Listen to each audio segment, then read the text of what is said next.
Very quickly in that news conference from the Pac-12 this afternoon, they went to the medical science, saying that was the main driver here, but there will be a price tag attached.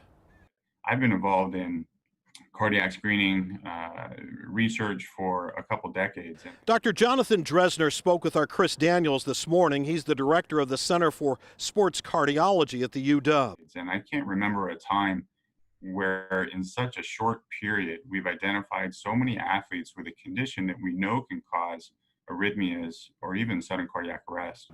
And he's collaborating with other specialists around the country in advising the NCAA. He says heart inflammation first started showing up in hospitalized patients with severe cases of COVID-19. And it raised concerns about whether or not the virus causes similar issues in people with less severe infections, people with mild infections or maybe no symptoms. The heart issue was pointed to as a major consideration in the Pac-12 decision, a decision that will have a price tag attached.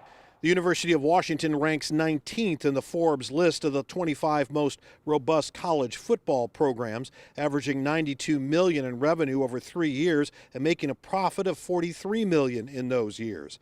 This affects Washington State University as well. In the Cougars' plan, they had hoped to raise nearly $79 million for all their sports programs this season.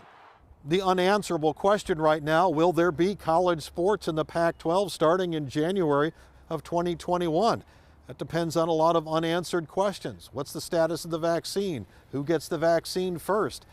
What we do know is here at the normally raucous Husky Stadium for football, it will be a pretty quiet part of the college experience. At Husky Stadium, Glenn Farley, King 5 News.